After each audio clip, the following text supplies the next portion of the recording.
Praise the Lord, ஹalleluya. கர்த்தர் நாமத்துக்கு மகிமை உண்டாவதாக. இன்றைய நாளில் மார்ச் மாதம் 31ஆம் தேதி நாம் மிகவும் மகிழ்ச்சியோடு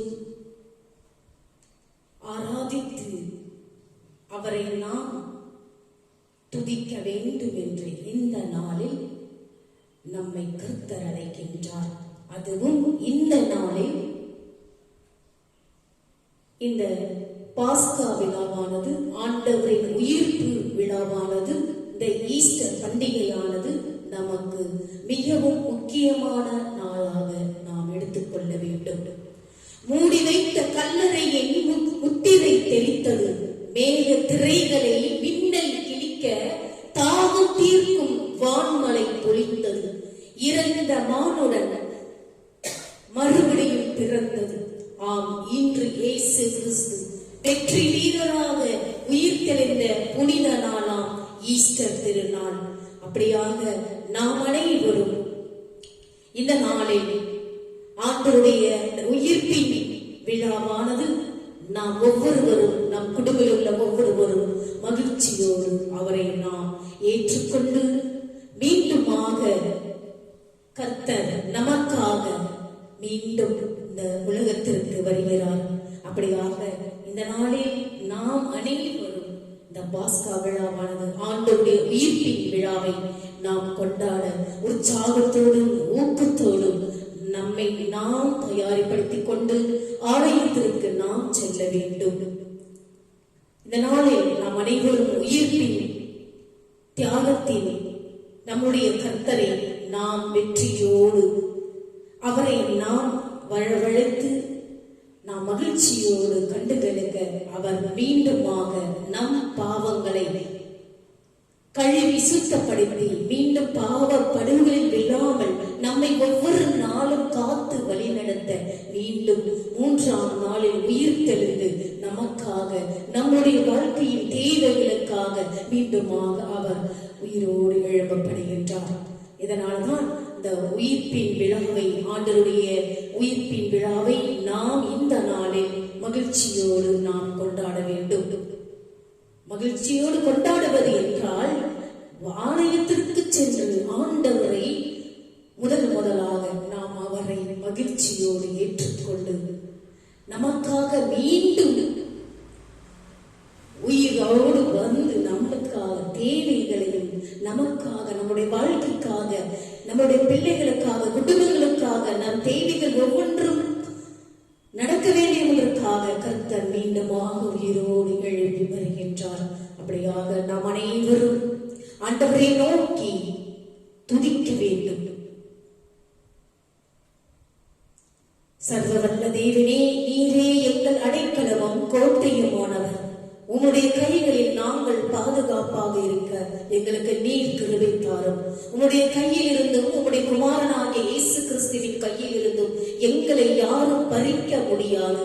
உம்முடைய கிருபையின் மூலம் கிறிஸ்துவின் சிலுவையில் முடிக்கப்பட்ட வேலையான எங்கள் ரட்சிப்பின் நம்பிக்கைக்காக நன்றி செலுத்துகிறோம். ஒவ்வொரு நாளும் எங்களை ஒவ்வொரு நாளும் காத்து வழி நடத்த வேண்டும் என்று உம்மை கெஞ்சி கேட்டுக் கொள்கிறோம். எங்கள் உள்ளங்களில் சுத்தப்படுத்தி ஊக்குவித்து கட்டி எழுப்பி எச்சரித்து எங்களை பாதுகாக்கும் உமது வார்த்தைக்காக நன்றி செலுத்துகிறோம்.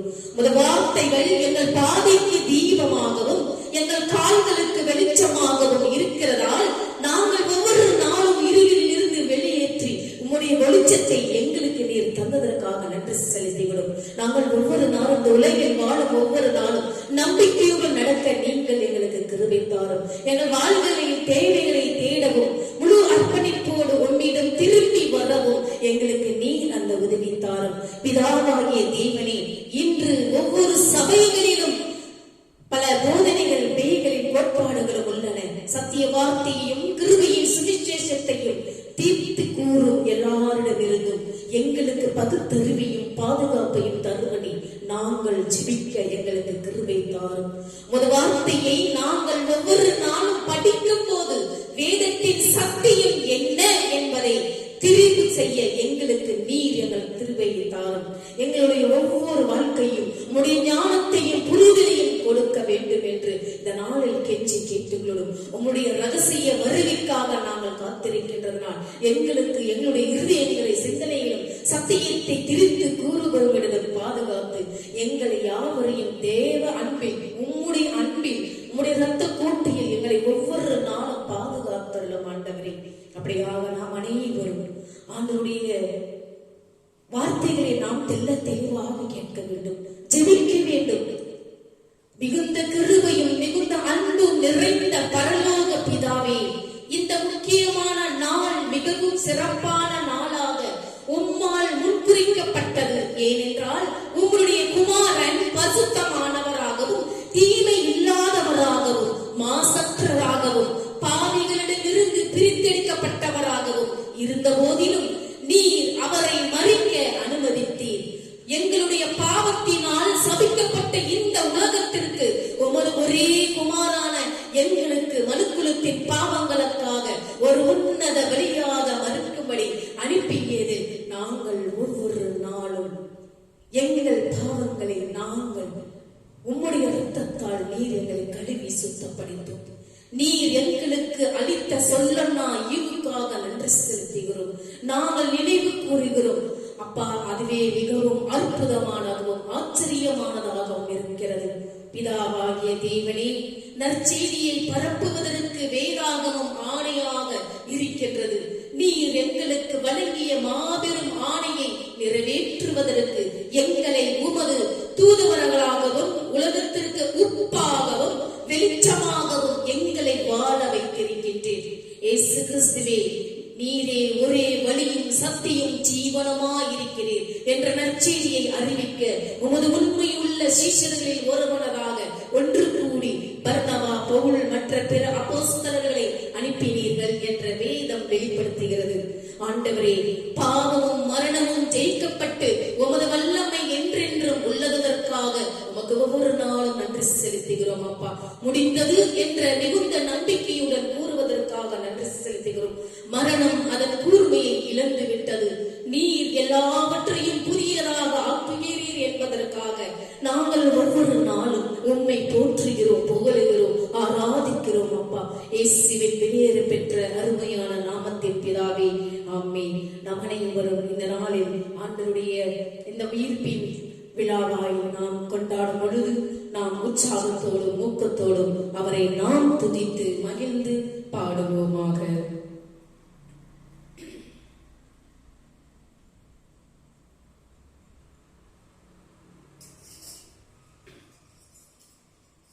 உயிரோடு எழுந்தவரே, உம்மை ஆராதனை செய்கிறோம்.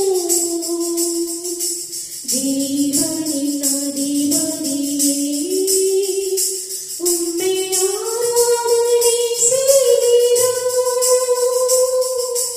உயிரோடு எழுந்தவரே, உம்மை ஆராதனை செய்கிறோம். ஜீவனின் அதிபதியே,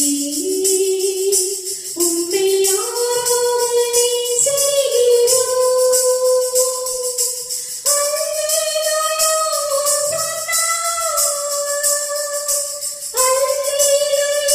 ஹோசன்னா, அல்லேலூயா, ஹோசன்னா, அல்லேலூயா, ஹோசன்னா, அல்லேலூயா, ஹோசன்னா, அல்லேலூயா,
இப்பொழுதுதான் ஆண்டவருடைய வார்த்தையை கடந்து செல்வோம்.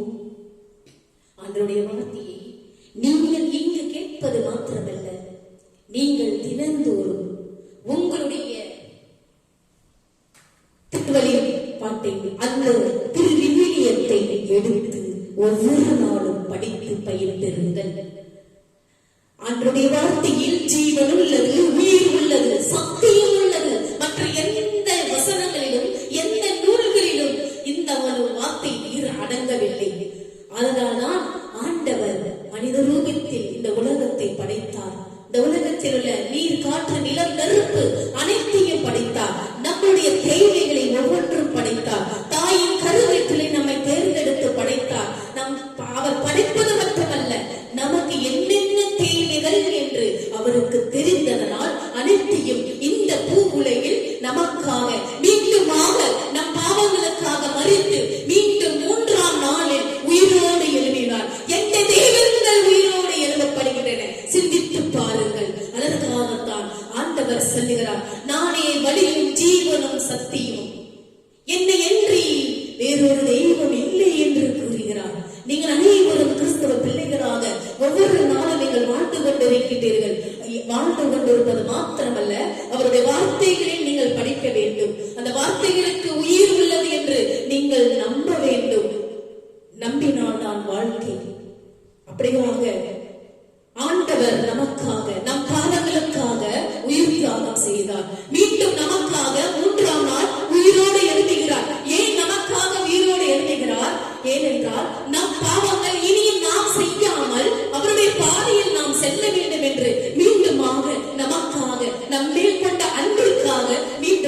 உயிரோடு எழுப்பி வருகின்றார். அதனால் தான் உலகம் முழுவதும் இந்த நாளை பாஸ்கா விழாவாக, ஆண்டவரின் உயிர்ப்பின் விழாவாக கொண்டாடப்படுகின்றன. நீங்கள் ஒவ்வொரு நாளும் சிந்தித்து பார்க்க வேண்டும். யார் ஒருவர் நமக்காக உயிர் தியாகம் செய்கிறார்கள் இந்த உலகத்தில் சிந்தித்து பாருங்கள். மூடி வைத்த கல்லறையின் முத்திரை தெரிந்தது, மேக திரைகள் மின்னல் கிடிக்க, தாகம் தீர்க்க வான்மலை பொழிந்தது. இறந்த மானுடைய மறுபடியும் பிறந்தார். ஆம், இன்று இயேசு கிறிஸ்து வெற்றி வீரராக உயிர்த்தெழுந்த புனித நாளைத்தான் நாம் உயிர்ப்பின் நாளாக, ஈஸ்டர் திருநாளாக நாம் கொண்டாடுகின்றோம். சாவை வீழ்த்தி பாவத்தை அழித்து இருளை வெற்றி கொண்ட இறைமகன் இயேசு உயிர்த்தெழுந்த நாள்தான் இந்த பாஸ்கா பண்டிகை நாம் அனைவரும் கொண்டாடப்படுகின்றோம். பாஸ்கா என்றால் என்ன? உயிர்ப்பின் விழா என்றால் என்ன? கடந்து போதல் என்று பொருள். சாவை கடந்து இயேசு உயிர்ப்பு பெற்றதால் பாஸ்கா பண்டிகை என கொண்டாடப்படுகின்றது. அடிமை வாழ்விலிருந்து விடுதலையாகி வாக்களிக்கப்பட்ட வளமான நாட்டுக்கு, நம்முடைய உலகத்திற்கு, இஸ்ரேல் மக்களுக்கு கடந்து சென்றதை போல நாமும் பாவ வாழ்விலிருந்து விடுபட்டு நீதியான சமத்துவமான மனித நேயத்தோடு நம்முடைய வாழ்க்கையை தேர்ந்தெடுப்போம் என்று கர்த்தர் இப்படியாக நமக்காக வார்த்தைகளை கொடுத்துக் கொண்டிருக்கின்றார். இயேசு உயிர்த்தெழுந்தது போல நாமும் அவரோடு ஒன்றித்து உயிர்த்தெழ வேண்டும். ஞானஸ்தானம் எனப்படும் திருமுழுக்கு வழியாக நாம் இயேசுவின் பாடுகளிலும் மரணத்திலும் உயிர்ப்பிலும் பங்கு பெற வேண்டும். புனித பவுலடியார் அழகாக சொல்லுகிறார், பாவத்துக்காக இறக்கவும் இயேசுவில் வாழவும் நம்மை அழைக்கிறார் கர்த்தர் என்று பவுலடியார் தெல்ல தெளிவாக நமக்கு வார்த்தைகளை கொடுக்கின்றார். எவ்வளவு நம்மில் பாவமும் பாவ நாட்டங்களும் சாகின்றதோ அவ்வளவு அளவு இயேசு நம்மில் வாழ்ந்து வருகிறார். ஒன்றிலிருந்து மற்றொன்றுக்கு உயர்ந்து செல்லும் வழியை சொன்ன இந்த உயிர்ப்பு நாளில் தீமையின் கரங்கள் ஓங்கி நின்றாலும் நன்மையை வெற்றி பெறும். சாவு வீழ்ந்தது, வெற்றி கிடைத்தது என்கிறார் புனித பவுலடியார். 1 கொரிந்தியர் 15ஆம் அதிகாரம் 54 வாசித்து பாருங்கள். நீங்கள் ஈஸ்டர் மெழுகுவர்த்தியை கையில் ஏந்தி இரவை பகலாக்கி திறந்த கல்லறையின் முத்திரையை திருமுழுக்கில் பெற்றதை திரும்பி பார்க்க முடிகின்றது. உள்ளும் புறமும் பதுங்கி நிற்கும் தீமைகளின் சக்திகளை தலை தூக்காத வண்ணம் இந்த உலகில் மக்களிடத்தில் ஈஸ்டர் மெழுகுவர்த்தியை உயர்த்தி பிடித்துக் கொண்டிருக்கின்றது. அல்லேலூயா என்று பாடி மகிழ்ந்து கொண்டிருக்கின்றது. இந்த ஈஸ்டர் பெருநாளில் நம்முடன் நல்ல பல உயிர்ப்பு உணர்வுகளை மனிதர்களையும் புலப்பட வேண்டும், புறப்பட வேண்டும். தனி மனித வாழ்வில், சமூக வாழ்வில் மனிதநேயம் உயிர்ப்பட வேண்டும் என்று கர்த்தர் இந்த ஈஸ்டர் திருநாளை நமக்கு தெல்ல தெளிவாக கொடுத்துக் கொண்டிருக்கின்றார். நாம் எப்படியாக வாழ்ந்து கொண்டிருக்கின்றோம் சிந்தித்து பாருங்கள். அதனால் தான் கர்த்தர் நமக்காக மீண்டும் இந்த உயிர் தியாகம் செய்து 3ஆம் நாள் நம்மோடு நம்முடைய இடத்திற்கு வருகிறார். நாம் எந்த அளவிற்கு அவரை நாம் புகழ்ந்து ஆராதித்து மகிழ்ந்து தொழுது கொண்டிருக்கின்றோம். இந்த உயிர்ப்பின் விழாவானது நாம் இந்த நாளில் நாம் எத்தனை பேர் ஆலயத்திற்கு சென்று அவரை நாம் தொழுது கொள்ளுகின்றோம் சிந்தித்து பாருங்கள். நாம் அனைவரும் இந்த உலகில் பாவங்கள் அதிகமாக செய்து கொண்டிருக்கிறபடியால் இனியும் நாம் பாவ படுகொலிக்கு விழாமல், பசாசுகளுக்கு அடிமையாகாமல் ஒவ்வொரு நாளும் நாம் வாழ்க்கையில் வாழ கர்த்தர் உங்களையும் என்னையும் அழைத்திருக்கின்றார். நாம் அப்படியாக நம் குடும்பங்களில் ஒவ்வொருவரும் நாம் வாழ்ந்து கொண்டிருக்கும் பொழுது நாம் கர்த்தரை தேடுகின்றோமா சிந்தித்து பாருங்கள். கர்த்தரிடத்தில் நாம் எப்படியாக முறையிட்டு மன்றாடுகிறோம் ஜெபித்து பாருங்கள். ஒவ்வொரு நாளும் ஆண்டவரை கூப்பிடும் பொழுது கர்த்தர் நம்மை முழு மனதோடும் முழு உள்ளத்தோடும் முழு ஆன்மாவோடும் நம்மோடு நம் தேவைகளை ஒவ்வொன்றும் சந்திக்கக்கூடியதற்காக அவருக்கு ஒவ்வொரு நாளும் இந்த நாளில் நாம் அந்த வெற்றியின் செய்தியை கர்த்தரிடத்தில் நாம் ஒவ்வொருவரும் சமர்ப்பிக்க வேண்டும். வாழ்க்கையில் நாம் எவ்வளவோ தடங்கல்கள், சோதனைகள், பிரச்சனைகள், மனபாரங்கள் இருக்கின்றன. அவற்றையெல்லாம் நாம் நீக்கும் இந்த உயிர் தியாகத்தின் மைந்தனுக்கு நாம் எந்த அளவிற்கு நாம் அவரை புகழ்கின்றோம், துதிக்கின்றோம், ஆராதிக்கின்றோம், மகிழ்ந்து புகழ்ந்து பாடுகின்றோம் சிந்தித்து பாருங்கள். ஆண்டவரை நீங்கள் ஒவ்வொரு நாளும் 2-3 நிமிடம் நீங்கள் ஜெபித்து பயன்பெற வேண்டும் என்று நான் உங்களை ஆவலோடு கேட்டுக் கொள்கிறேன். இந்த உயிர்ப்பின் தியாகத்தின் இந்த ஆண்டவரின் உயிர்ப்பின் தியாகத்தின் இந்த நாளை கொண்டாடி கொண்டிருக்கும் ஒவ்வொரு குடும்பங்களில் ஒவ்வொருவரையும் நம்மை ஆசீர்வதிக்க நமக்காக ஆலயத்தில் காத்து கொண்டிருக்கின்றார். நாம் இந்த நாளில் குடும்பங்களில் எப்படி ஒன்றுபட்டு வாழ்ந்து கொண்டிருக்கின்றோம்? குடும்பங்களில் எப்படி ஒன்றுபட்டு நாம் ஒருவருக்கு ஒருவர் அன்பு செய்து நாம் வாழ்ந்து கொண்டிருக்கின்றோம்? சிந்தித்து பாருங்கள். இந்த ஈஸ்டர் பண்டிகை என்பது நம் ஆண்டவராகிய இயேசு உயிர்ப்பை குறித்து நற்செய்தியாளர் யோவான் எழுதியதை அவருடைய நூலிலிருந்து ஒரு சில நிகழ்வை வார்த்தைகளை கேட்போம். நம் தன் சாவை எப்படி அவர் முன்னறிவித்தாரோ அதுபோல நான் இறந்த 3ஆம் நாள் உயிர்த்தெழுவேன் என்பதையும் முன்னறிவித்தார். சாவு வீழ்ந்தது, வெற்றி கிடைத்தது, இயேசு உயிர்த்தார், அல்லேலூயா என்னும் வெற்றி பாடல் நம் உள்ளங்களில் இந்த ஈஸ்டர் திருநாளில் ஒலிக்க வேண்டும். ஆனால் இயேசுவின் உயிர்த்தெழுதல் காட்டும் உட்பொருள் பற்றி நம்மில் எத்தனை பேர் முழுமையாக அறிந்திருக்கிறோம்? அதை பகிர்வதற்கு ஆண்டவராகிய இயேசு உயிர்ப்பை குறித்து நற்செய்தியால் யோவான் நூலிலிருந்து சிலவற்றை நாம் பார்ப்போம்.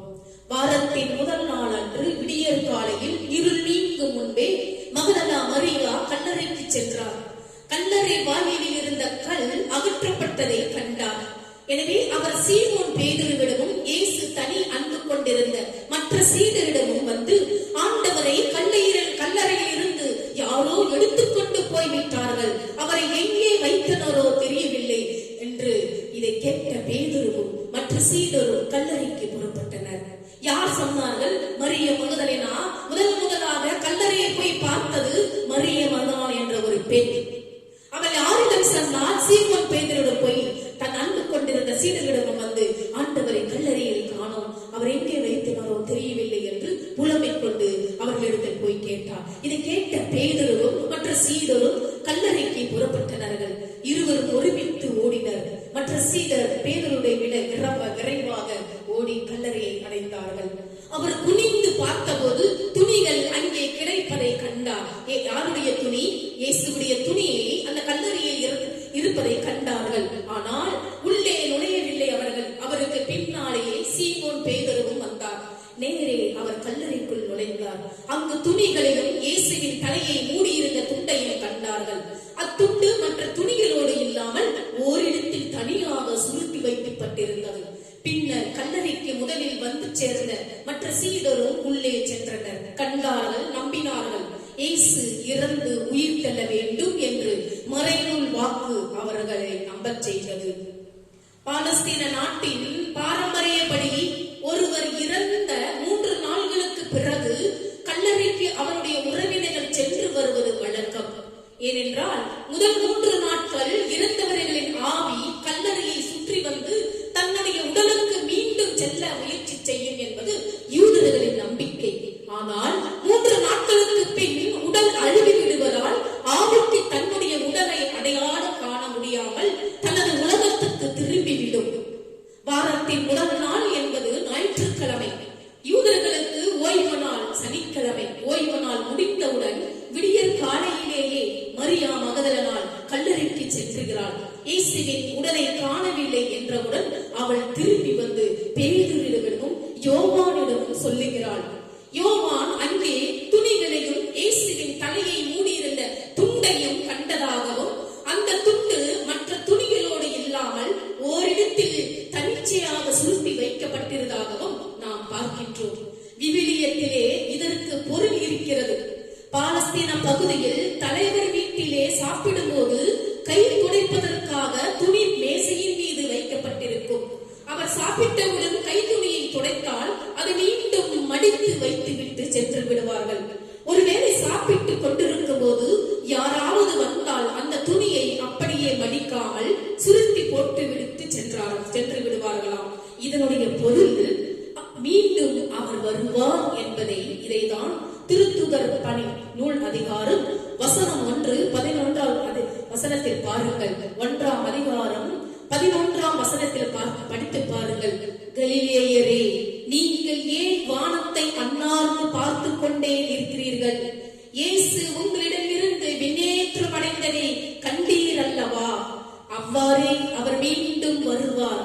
ஆக இயேசு மீண்டும் வருவார் என்கிற செய்தி விவிலியத்தின் வழியாக நமக்கு தரப்பட்டு கொண்டிருக்கின்றன. இயேசுவின் உயிர்ப்பு செய்தியை முதலில் அறியும் பேறு பெற்றவள் மரியா மகதலேனா, யாக்கோபின் தாய் மரியா. சலோமி ஆகிய பெண்களுக்குத்தான் கிடைத்தது ஆண்களே பெண்களை விட வீரமும் துணிவும் நிறைந்தவர்கள் என்னும் போலி பரபரப்பை வரலாற்றில் பல பெண்கள் உடைத்தெறிக்கிறார்கள். இந்த பெண்களும் அவ்வாறே.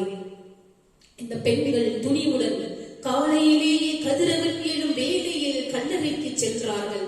எங்கே அன்பு உள்ளதோ அங்கே அச்சம் இல்லை என்னும் யோவானின் வார்த்தைகள் இப்படியாக கொடுக்கப்பட்டிருக்கின்றன. இயேசு உயிருடன் எழுப்பப்பட்டார் என்னும் நற்செய்தியை வானதூதர்கள் வழியாக இவர்கள் பெற்றுக் கொண்டனர். அன்பு அச்சத்தை வெல்லுகிறது, அன்பு சாவையும் வெல்கிறது.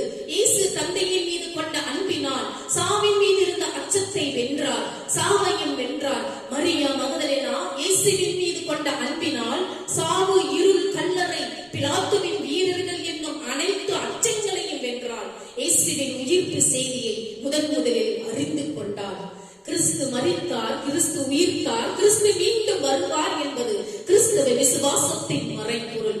தளர்ந்து போயிருக்கிறது, துன்பங்களால் வாழ்வை வெறுத்து போயிருக்கின்றன. ஒவ்வொருவரும் இது மிகப்பெரிய நற்செய்தியை எடுத்துக்கொண்டு கிறிஸ்து மீண்டும் வருவார் என்கிற செய்தியை மனித வாழ்வுக்கு நம்பிக்கை தருவதாக இருக்கிறது. இயேசுவின் உயிர்ப்பிலே நான் மீட்பின் வரலாறு நிறைவடைகிறது என்று நமக்கு இந்த நாளில் அவருடைய உயிர்ப்பின் வாழ்க்கையை நமக்கு எடுத்து கூறுகின்றன. அப்படியாக நாம் ஒவ்வொரு நாளும் ஆண்டவரோடு கொண்டிருத்து இந்த விசுவாசத்தின் வழியாக, இந்த உயிர்ப்பின் வழியாக, ஆண்டவருடைய பாடுகளின் வழியாக நமக்காக எப்படி மரித்தார், நம் பாவங்களுக்காக எப்படி மரித்தார், எந்த அளவிற்கு நமக்காக கஷ்டப்பட்டிருந்தார், அவர் படும் ஒவ்வொரு துன்பங்களும் என்னென்ன துன்பங்களை அனுபவித்தார். அப்படியாக நாம் சிந்தித்து பார்த்து இனியும் நாம் பாவங்கள் செய்யாமல் ஆண்டவரோடு கொண்டிருத்து அவருடைய சமூகத்தில் நாம் வாழ ஒவ்வொரு நாளும் கர்த்தர் நம்மை அழைக்கின்றார். அப்படியாக இந்த நாளில் நாம் அனைவரும் மகிழ்ச்சியோடு ஆண்டவரை துதித்து மகிழ்ந்து பாடுவோமாக. நீங்கள் அனைவரும் இந்த நாளில் ஆண்டவரோடு ஒன்றித்து இந்த உயிர்ப்பின் தியாகத்தின், இந்த ஆண்டவரின் உயிர்ப்பின் தியாகத்தின் சம்பளாக நாம் அனைவரும் இந்த நாளில் மகிழ்ச்சியோடு நம் குடும்பங்களில் கொண்டாடுவோம். ஒருவருக்கொருவர் அன்பு செலுத்தி அரவணைத்து கொண்டாடுவோமாக. கர்த்தர் சொல்லுகிறார், நான் உங்களில் அன்பு கூறுவது போல நீங்களும் ஒருவர் மீது ஒருவர் அன்பு கூர்ந்து ஒவ்வொரு நாளும் நீங்கள் வாழ வேண்டும். நீங்கள் அனைவரும் என்னுடைய பிள்ளைகள், நீங்கள் அனைவரும் என்னுடைய பிள்ளைகள். அதனால் நான் உங்களை ஒவ்வொரு நாளும் கைவிடாமல் காத்து வழிநடத்தக்கூடியவர். நானே வழியும் ஜீவனும் சத்தியமாக இருக்கின்றேன். என்னையன்றி உங்களால் வேறொரு தெய்வத்தை காண முடியாது என்று கர்த்தர் உங்களையும் என்னை பார்த்து இப்படியாக சொல்லுகிறார். அப்படியாக நீங்கள் எந்த அளவிற்கு ஆண்டவரை துதித்துக் கொண்டிருக்கின்றீர்கள், எந்த அளவிற்கு ஆண்டவரை நீங்கள் புகழ்ந்து பாடி அவருடைய பிரசனத்தால் நீங்கள் வாழ்ந்து கொண்டிருக்கின்றீர்கள், எந்த அளவிற்கு அவரை ஒவ்வொரு நாளும் உங்களுடைய ஜெபத்தின் வழியாக அவரை கூப்பிடுகின்றீர்கள், எந்த அளவிற்கு நீங்கள் ஒவ்வொரு நாளும் ஜெபித்து பயன்பெற்றுக் கொண்டு வாழ்க்கையில் நடந்து கொண்டிருக்கின்றீர்கள் என்று சிந்தித்து பார்த்து இன்றைய நாளிலிருந்து பாவங்கள் நாம் செய்யாமல், ஏனென்றால் கர்த்தர் நம் பாவங்களை போக்கி மீண்டுமாக பாவங்கள் செய்யாமல் நம்மை வாழ வைக்க மீண்டுமாக உயிர் தெழுந்து நமக்காக இந்த உலகத்தில் வந்து கொண்டிருக்கின்றார். அப்படியாக நாம் அனைவரும் இனியும் பாவங்கள் செய்யாமல், பசாசுகளுக்கு அடிமையாகாமல் நம்முடைய உள்ளத்தை சுத்தப்படுத்தி அவரிடத்தில் நாம் பரிசுத்தமாக நாம் வாழ வேண்டும் என்றால் நாம் ஒவ்வொரு நாளும் ஆண்டவரை நோக்கி ஜெபிக்க நாம் கடமைப்பட்டிருக்க வேண்டும். அப்படியாக இந்த நேரத்தில் நாம் அனைவரும் காணிக்கையை கடந்து செல்வோம். அதற்கு பின்பாக நாம் பாடல்களை பாடி அவரை துதிப்போமாக.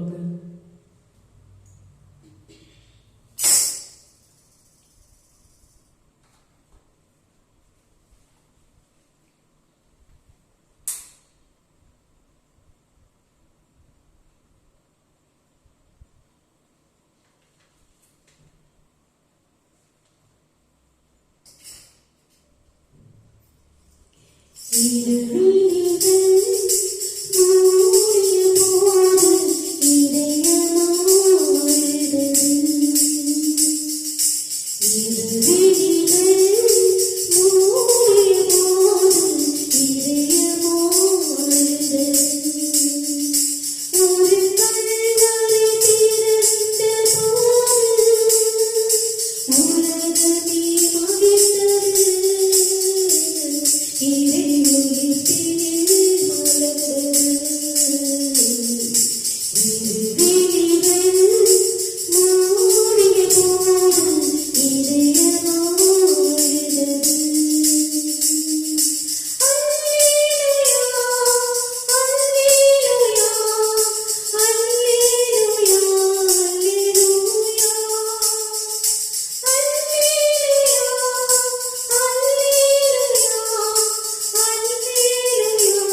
இந்த காணிக்கை என்பது உள்ளத்தின் ஆழத்திலிருந்து இந்த காணிக்கையை நாம் கடவுளுக்கு செலுத்த வேண்டும்.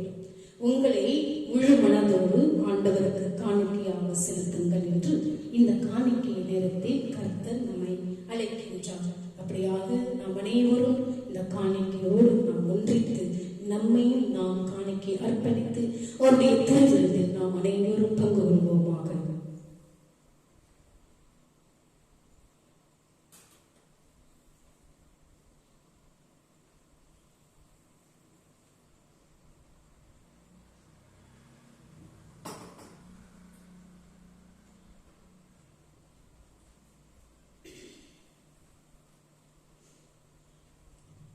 இறைவா, இந்த காணிக்கையை ஆசீர்வதித்து புனிதப்படுத்தி ஆவியிலும் உண்மையிலும் உமக்கு உகந்ததாக செய்தருளும். இவ்வாறு உங்களுடைய அன்பு திருமகனும் எங்கள் ஆண்டவருமான இயேசு கிறிஸ்துவின் திருவுடலாகவும் இரத்தமாகவும் இக்காணிக்கை மாறுவதாக. அவர் தாம் பாடுபடுவதற்கு முந்தின நாள் வணக்கத்துக்குரிய தம் திருக்கைகளில் அப்பத்தை எடுத்து வானோக்கி கண்களை உயர்த்தி எல்லாம் உள்ள இறைவனும் தம் தந்தையுமாகிய உமக்கு நன்றி செலுத்தி வாழ்த்துரைத்து அப்பத்தை பிட்டு தம் சீடர்களுக்கு அளித்து அவர் கூறியதாவது: அனைவரும் இதை வாங்கி உண்ணுங்கள், ஏனெனில் இது உங்களுக்காக கையளிக்கப்படும் என் உடல்.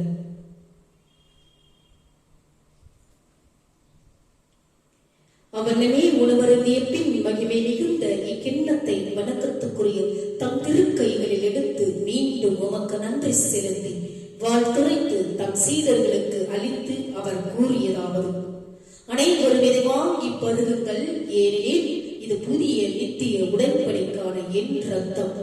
இது பாவ மன்னிப்புக்கென்று உங்களுக்காகவும் எல்லாருக்காகவும் சிந்தப்படும். இதை என் நினைவாக செய்யுங்கள். நாம் அனைவரும் ஒருமனப்பட்டு இந்த நேரத்தில் அவருடைய திருவுடலையும் இரத்தத்தையும் உட்கொள்ளும் பிள்ளைகளாக நாம் அனைவரும் கர்த்தர் நம்மை ஏற்றுக்கொள்கின்றார்.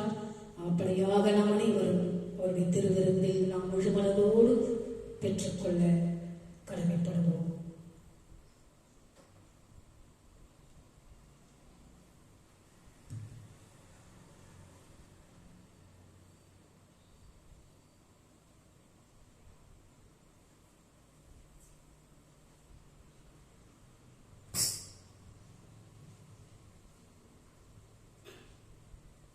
கடைசியாக நன்றி அவரை பாடி துதிப்போமாக.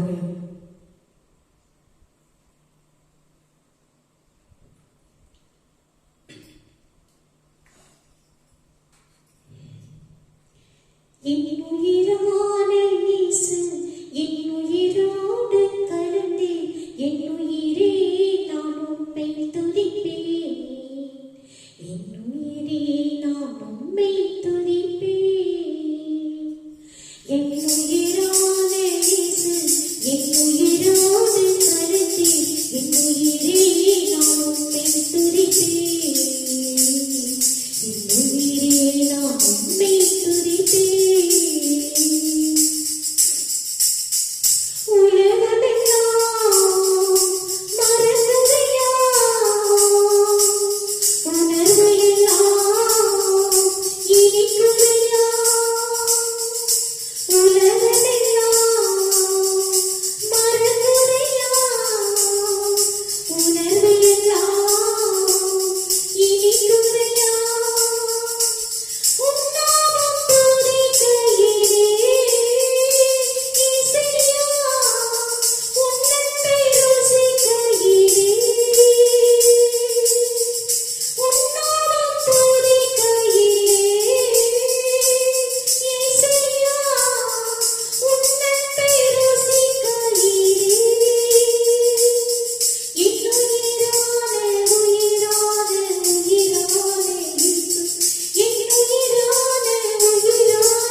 இப்பொழுது கடைசியாக நாம் ஆண்டவருடைய ஆசீர்வாதத்தை மனதோடு பெற்றுக் கொள்வோமாக.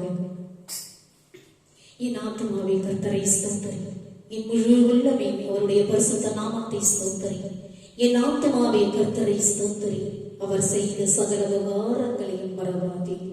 நாம் அனைவரும் அவருடைய ஆசீர்வாதத்தை பெற்றுக்கொள்ள கண்களை மூடி தலை சாய்த்து அவருடைய ஆசீர்வாதத்தை முழு மனதோடு பெற்றுக் கொள்வோமாக.